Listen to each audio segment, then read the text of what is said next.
Hello, and welcome again to Devardi Glass videos. Today we'll be discussing the Mini Annealer by Devardi Glass. We just got in a brand new model, and we just want to demonstrate exactly how this great little item works. What we've done here is we have the Mini Annealer working at its maximum temperature, and I've placed the sensor of a digital pyrometer into the annealer so you can watch the temperature inside the annealer. Notice how stable the temperature remains between, say, 950 degrees to 970 degrees. This is the optimal annealing temperature for most COE 104 types of soft glass. This, of course, is the soaking temperature rather than the actual annealing temperature, and I'll be discussing that shortly. But first we'll give a little instruction on exactly how this annealer works and how you would go about annealing your beads. Now, the first thing you'd want to do when you start the annealer is to first flip on the reddish orange switch on the left hand side. You can see it there lit up. Flip that up, and that will allow the annealer to begin to heat. Turn the thermostat knob on the right hand side all the way up, and just let the annealer sit there for about 30 minutes. And within that 30-minute period of time, the annealer will reach its maximum temperature between 950 degrees and 970 degrees. Now, as you begin to make your beads, as soon as you're done with your bead, you just slide the bead with the mandrel inside the annealer and place the other end of the mandrel on the rack. You can see the rack inside with the sensor on it right now. Just slide your mandrel in there, and just be sure that you don't have it too close to the sides, and you don't want to touch any of the other beads that might be in there. Now, once you're done putting in the last bead, you'll want to allow your beads to soak at this annealing temperature for about 2 hours. Some glass manufacturers require less soaking time or more, but 2 hours is pretty average. That'll do the job for most brands of soft glass. Now, as far as the fluctuations in the temperature here, this is not going to affect the annealing process at all. All kilns fluctuate, some from the set temperatures, so there's nothing to be concerned about as long as you are in the range from, say, about 950 to 970. That is a very good soaking temperature for COE 104 glass, and minor fluctuations in and out of that range won't hurt anything. The annealing process really doesn't occur at this temperature. This temperature, what this does is relieves the stress, any stress that might exist within the glass. So soaking at this temperature, give or take, is all that's required to do that.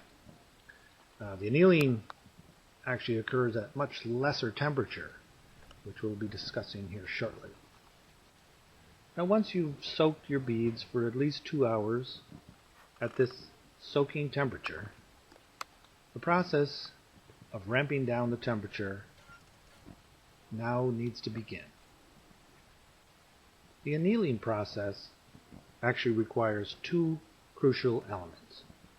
One, first your glass needs to soak at the suggested annealing temperatures, about 950 degrees to 970 degrees Fahrenheit.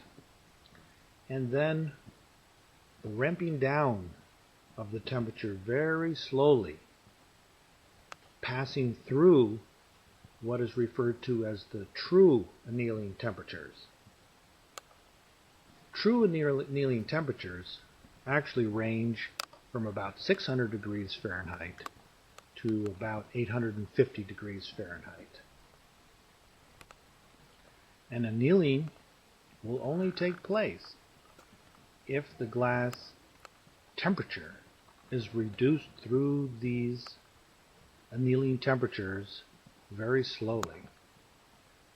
Reducing the temperature too quickly through these crucial annealing temperatures will cause stress within the glass, and the annealing process will fail. Now, since the ramping down takes about 2 hours or more, there's no way for me to film the process.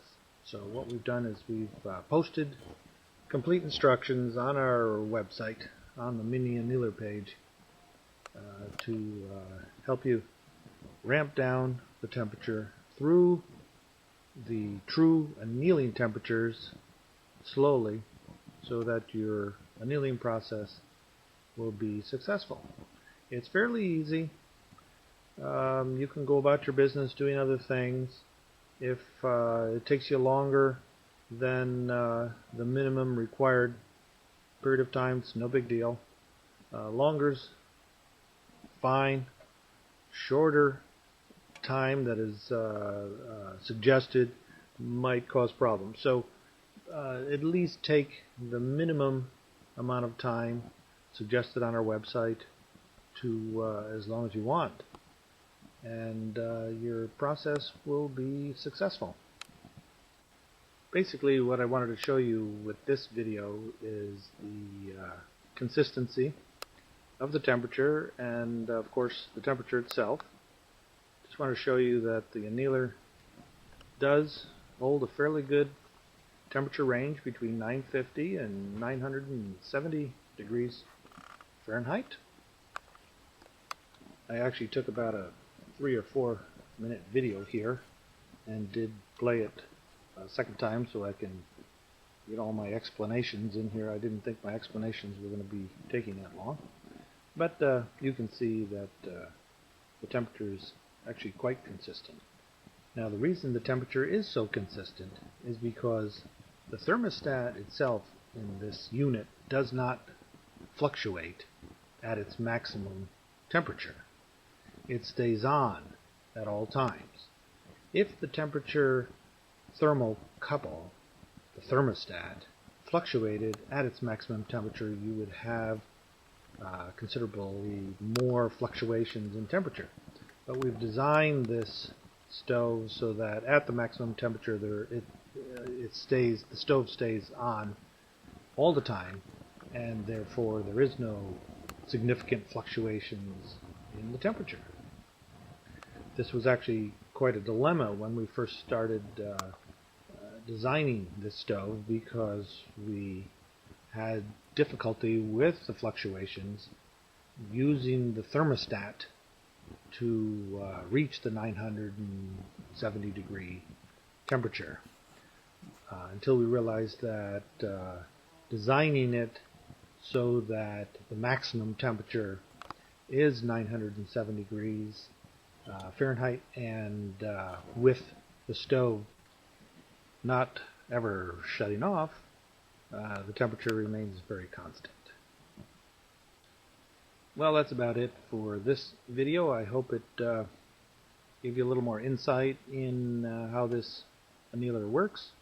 There's considerably more information on our website, and if you have any questions, of course, send me an email or Natasha, and we'll be glad to answer any of your concerns. Let us know how you're doing with the annealer, with your beads. We'd love to hear from everybody. Thanks very much, everybody, again. Your support is so appreciated, and y'all have a nice day now. Take care. Thank you. Bye.